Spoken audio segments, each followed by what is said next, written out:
काफ़ी ऐसे लोग हैं जो कहते हैं डॉक्टर साहब हमें सर पे दर्द रहता है, हमारा पेट भी ख़राब रहता है, कभी डायरिया होता है, कभी हमें कॉन्स्टिपेशन होता है और दिमाग तो हमेशा हैवी फील करता है। वो लोग अलग अलग डॉक्टर्स के पास जाते हैं, वो उनको ज़्यादा से ज़्यादा दवाइयाँ लिखते हैं लेकिन ठीक नहीं होते। और हर डॉक्टर की अपनी राय होती है। कोई कहता है IBS है, कोई कहता है आपको हेडेक जो है वो माइग्रेन है, कोई कहता है कि एंग्जाइटी है। और इनमें से कोई एक डॉक्टर आपको एक दवाई लिख देता है जो कि ट्रिप्टानॉल या अमाइलिन के नाम से आती है। इसके अंदर होती है एमिट्रिप्टाइलिन, ये 25 मिलीग्राम में होती है। आप कंफ्यूज होते हो कि यार ये तो मेरे किसी दोस्त को नींद के लिए लिखी थी या किसी दोस्त को डिप्रेशन के लिए लिखी थी, बल्कि किसी खातून को तो ये एज अ पेन किलर दी गई थी। यानी कि एक ही टैबलेट इतनी चीज़ों के लिए ये कैसे काम करती है। आज इस कन्फ्यूजन को हम सिंपल तरीके से समझने की कोशिश करेंगे कि क्यों ये दवाई मुख्तलिफ कंडीशन में दी जा सकती है या नहीं, साइंस इसके बारे में क्या कहती है। और इस दवाई जो कि एमिट्रिप्टाइलिन होती है और ये पुरानी दवाई है लेकिन आजकल के नए ज़माने में भी इसका काम और इसकी ज़रूरत बहुत ज़्यादा है और उसके क्या साइड इफ़ेक्ट्स हैं। तो जुड़े रहना मेरे साथ इस वीडियो के आखिर तक।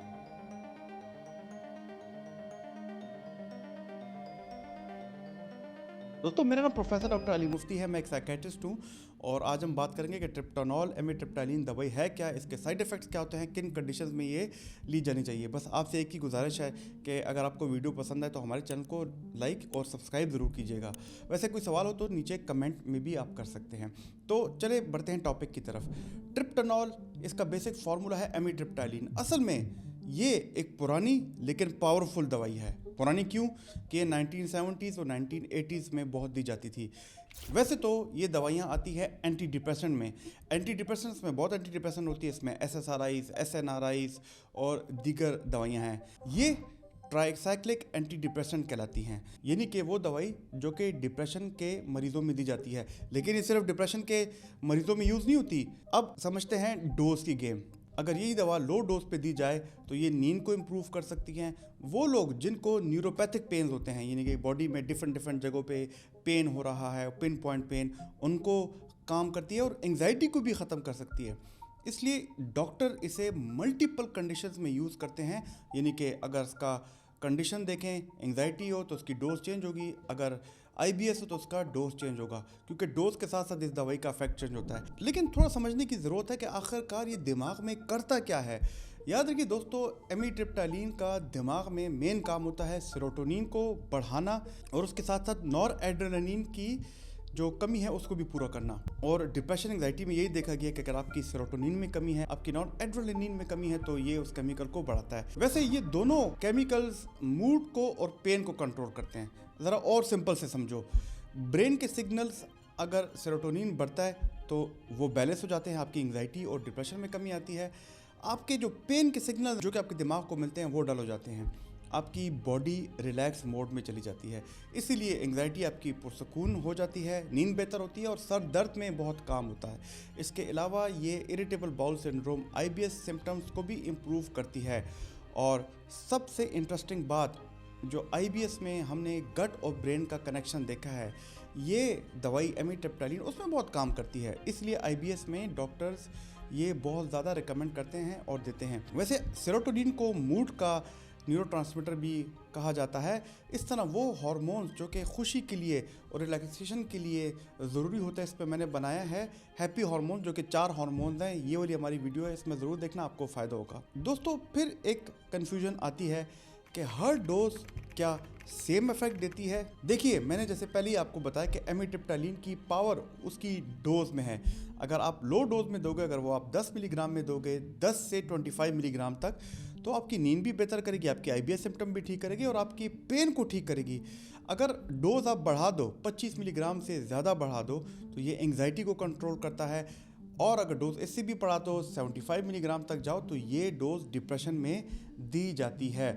और वैसे वो लोग जो कि SSRIs ले रहे हैं, उसके साथ भी हम एड ऑन थेरेपी में एमिट्रिप्टाइलिन देते हैं, ताकि उनका हेडेक ठीक ना हो रहा हो या उनकी डिप्रेशन ठीक ना हो रही हो, तो ये एमिट्रिप्टाइलिन एज ए सेकेंड दवाई भी दी जाती है। यानी कि दवाई तो सेम है लेकिन रोल डिफरेंट है, इसलिए डॉक्टर डोज केयरफुली मरीज़ की बात सुन के डिसाइड करता है। अगर ये इतनी ही पावरफुल दवाई है तो क्या ये सेफ भी है, इसको कोई साइड इफ़ेक्ट्स है? बिल्कुल साइड इफ़ेक्ट्स हैं, क्योंकि हर स्ट्रॉन्ग मेडिसिन की तरह इसके भी कुछ साइड इफ़ेक्ट हैं और कुछ डिज़ायर्ड इफ़ेक्ट हैं। वैसे इसकी साइड इफ़ेक्ट में आता है नींद ज़्यादा आना, और ये हम उन लोगों में देते हैं जिनमें नींद की कमी होती है, कॉन्स्टिपेशन होती है तो IBS डायरिया में ये काम आता है।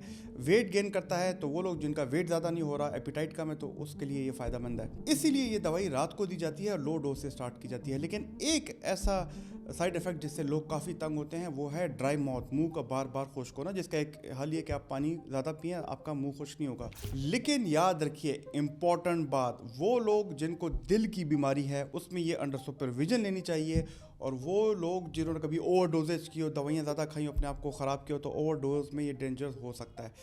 लेकिन जब सही पेशेंट और सही डोज हो तो ये बहुत इफ़ेक्टिव होती है। और यहाँ पे इतनी अच्छी दवाई है तो फिर दिमाग में ये सवाल आता है कि डॉक्टर साहब क्या ये दवाई लॉन्ग टर्म लेना सेफ़ है? ये दवाई कब और कितनी देर तक लेनी चाहिए? अच्छा देखो, सिंपल सी बात है, ये डिपेंड करता है कि आपका प्रॉब्लम क्या है, ये किस प्रॉब्लम के लिए डॉक्टर आपको दवाई दे रहा है, आपके सिम्टम्स कितने सिवियर हैं। अगर आपको IBS का मसला, आपको हेडेक का मसला है, तो ये दवाई लो डोज में लॉन्ग टर्म चल सकती है। लो डोज से मुराद 10 से 25 मिलीग्राम।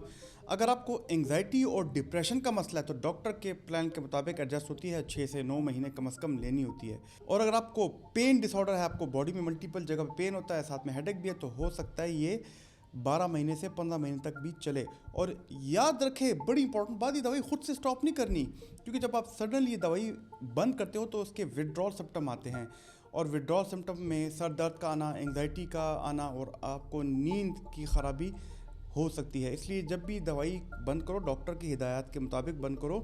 दवाई लेते वक्त रेगुलर फॉलोअप, डोज एडजस्टमेंट बहुत ज़रूरी है, क्योंकि ज़्यादातर गलती ये करते हैं लोग कि वो दवाई अपने आप से बंद कर लेते हैं। वो कहते हैं हम तो ठीक हो गए, अब तो डॉक्टर हमें वैसे ही बुला रहा है। तो ये बहुत ज़रूरी है। वैसे मैंने SSRIs जो कि एक एंटी डिप्रेसेंट्स हैं, उन पर भी एक वीडियो बनाई है, ये वो वाली वीडियो है, इससे ज़रूर देखिएगा, आपको बहुत फ़ायदा होगा। मेरी उम्मीद है कि इन वीडियो से आपको मेंटल हेल्थ रेजिलियंस आए, आपको साइकोलॉजिकल अवेयरनेस मिले। हमारे चैनल को लाइक सब्सक्राइब ज़रूर कीजिएगा। अल्लाह ताला आपका हामी नासिर हो। शुक्रिया।